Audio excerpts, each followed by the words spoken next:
Ravi de vous retrouver sur Arte pour un nouveau numéro du Dessous des cartes. On commence cette émission à Jakarta, en Indonésie, avec le pape François.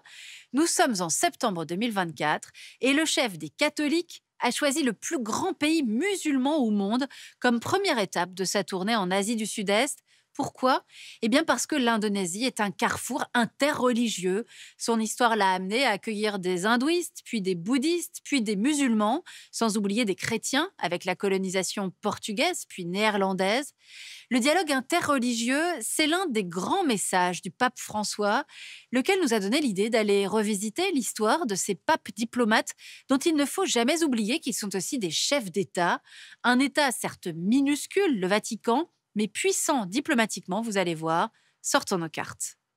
Au cœur de la péninsule italienne, enclavé dans la ville de Rome, le Vatican est le plus petit État indépendant au monde, seulement 44 hectares et moins de 1000 habitants. La cité du Vatican est construite autour de la basilique Saint-Pierre. Elle a été bâtie sur la tombe de Pierre, l'un des 12 apôtres du Christ, mort en martyr en 67. C'est à la Renaissance en 1505, sous l'impulsion du pape Jules II, que la basilique prend sa forme actuelle. Longue de 187 mètres et d'une largeur de 150 mètres, ce géant de marbre est tout simplement la plus grande église du monde. Autour de la basilique s'est construit au fil du temps le palais apostolique où se trouvent les appartements du pape et la fameuse chapelle Sixtine, les musées du Vatican ou encore la bibliothèque. Les jardins occupent presque la moitié du territoire. Ce minuscule confetti géographique dispose d'une gare, d'une poste, d'une radio qui émet en 33 langues et d'un journal quotidien. Le Vatican dispose également de sa propre armée. La garde suisse, reconnaissable à son uniforme multicolore, dont le rôle est d'assurer la sécurité du pape. L'État du Vatican exerce également sa souveraineté sur plusieurs édifices dans la capitale italienne, ainsi que sur le palais de Castel Gandolfo, la résidence d'été du pape, située à 25 km au sud de Rome. Le Vatican est une monarchie absolue élective de droit divin. Le pape est élu à vie, lors du conclave, par les cardinaux électeurs de moins de 80 ans, à la majorité des 2/3. Le 13 mars 2013, le cardinal argentin Jorge Mario Bergoglio a succédé à Benoît XVI. Celui qu'on ne nomme plus que le pape François est ainsi devenu le 266e souverain pontife, le premier pape non européen et le premier pape jésuite. Leader religieux des catholiques du monde entier, le pape s'appuie donc également sur une autorité étatique. Un pouvoir à la fois spirituel et temporel qui est le fruit d'une longue histoire. Et c'est ce qu'on va voir maintenant. L'origine du Vatican remonte au 8e siècle. À cette époque, Rome est menacée par les Lombards et Étienne II, alors évêque de la ville, réussit à obtenir la protection de Pépin le Bref, roi des Francs. Au fil des siècles, les États pontificaux vont se développer jusqu'à gagner une partie de l'Italie centrale. Mais au 19e siècle, sous l'influence du mouvement unitaire italien, le pape perd peu à peu cette assise territoriale. Et en 1870, le pape Pie IX, ne reconnaissant pas l'annexion de Rome par les troupes italiennes, se réfugie dans le palais du Vatican. Ce différend ne sera réglé que bien plus tard, en 1929, avec la signature des accords du Latran entre le pape Pie XI et Mussolini, qui donne officiellement naissance à l'État du Vatican. C'est depuis le Vatican, dont le Saint-Siège est le gouvernement, que s'exerce le pouvoir de l'Église catholique. Alors voyons maintenant ce que pèse cette religion dans le monde des années 2020. On compte plus d'1,3 milliard de fidèles concentrés en majorité en Europe, en Afrique et en Amérique du Sud. C'est la seconde plus grande communauté religieuse après l'islam et devant l'hindouisme. Le monde catholique vit une mutation importante. Il est en train de basculer du nord vers le sud avec une croissance spectaculaire de la population catholique en Afrique, en Amérique latine et en Asie. En revanche, les catholiques ont presque disparu de leur berceau historique, à savoir le Proche-Orient. On y reviendra. Quant à l'Europe, elle se déchristianise à grands pas.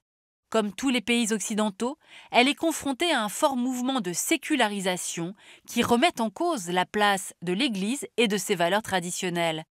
Ainsi, en 10 ans, l'Europe a perdu 27 000 prêtres et 6 000 séminaristes. En parallèle, l'Église catholique doit faire face à la montée de mouvements fondamentalistes religieux, notamment islamiques. Enfin, autre défi, la concurrence de plus en plus forte des églises évangéliques. Des églises issues indirectement de la réforme protestante qui ont une autre interprétation de la Bible et de la pratique religieuse. Ces églises essaiment partout dans le monde, notamment en Amérique du Sud. Au Brésil, premier pays catholique en nombre de fidèles, les catholiques ne représentent déjà plus que 50% de la population contre 31% pour les évangéliques. Voilà pour ce tour d'horizon du monde catholique, aujourd'hui en pleine évolution, on l'aura compris, avec à sa tête un pape qui fait lui aussi bouger les lignes en s'appuyant sur un puissant appareil diplomatique, et c'est ce qu'on va voir maintenant. Le Vatican a des relations officielles avec 184 États. Il dispose de 120 ambassadeurs, des nonces apostoliques. Outre la protection des intérêts de l'Église catholique, ses émissaires très discrets cherchent à établir des relations avec tous les États, peu importe leur régime politique.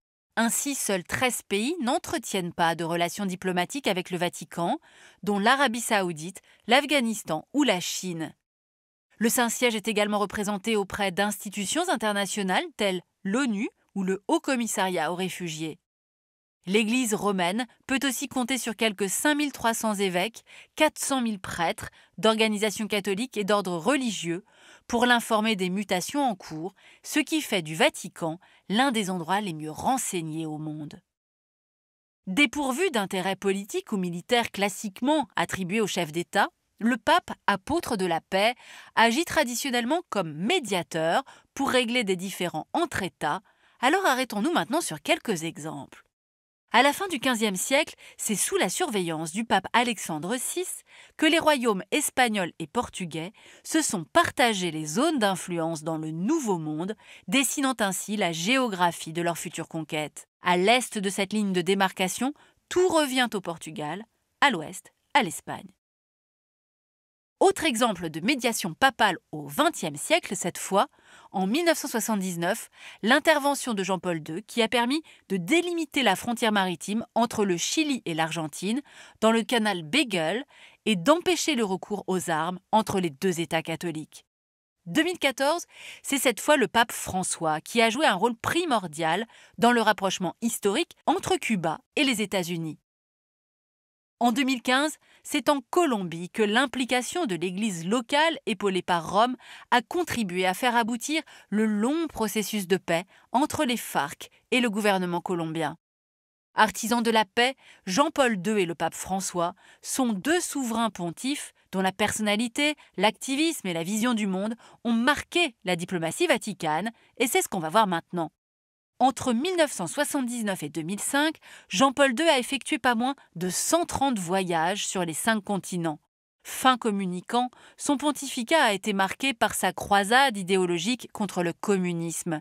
En 1979, son voyage dans son pays natal, la Pologne, devant une foule immense, puis son soutien au syndicat Solidarnosc ont contribué à ébranler le bloc soviétique.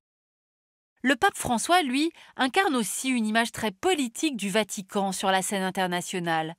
Ainsi, depuis son élection en 2013, il a effectué pas moins de 45 voyages apostoliques.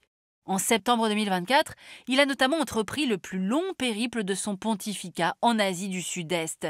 Appelant à une église pauvre pour les pauvres, axée sur les pays périphériques comme la Papouasie-Nouvelle-Guinée ou le Timor oriental, François se pose comme le prélat du Sud global.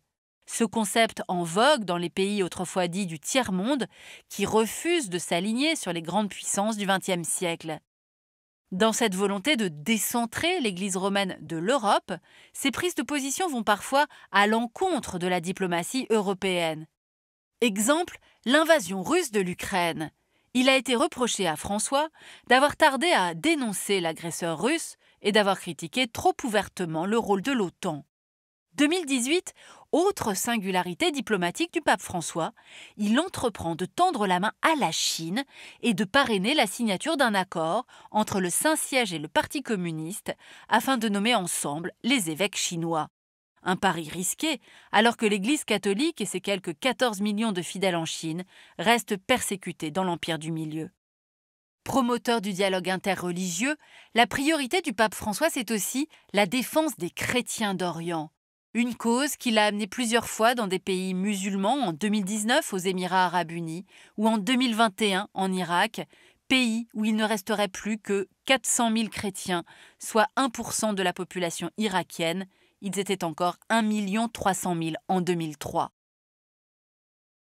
Et on termine avec cette image de la cathédrale Santa Maria Assunta à Ajaccio, en Corse, dont les cloches ont sonné le 23 novembre 2024, lorsque le Vatican a annoncé la visite du pape sur l'île de Beauté pour décembre 2024. François aurait pu choisir d'aller dans la capitale, à Notre-Dame de Paris, mais il a choisi la Méditerranée, confirmant son goût pour les périphéries plutôt que pour les grandes capitales puissantes, son amour de la Méditerranée, lui qui est aussi un fervent défenseur de l'environnement, le rappel de son message en faveur des migrants, dont la mer est souvent le cimetière, et en faveur de la paix, de part et d'autre de la Méditerranée, espace de tension géopolitique. C'est avec lui que nous avons préparé cette émission. Le géographe Franck Tétart publie chez Autrement cet atlas des religions, passions identitaires et tensions géopolitiques. Ainsi s'achève ce nouveau numéro du Dessous des cartes. Rendez-vous bien sûr la semaine prochaine, même endroit, même heure. Et d'ici là, n'oubliez pas, arte.tv et nos réseaux sociaux, vous y retrouverez toutes nos vidéos. Et n'oubliez pas de vous abonner à notre newsletter.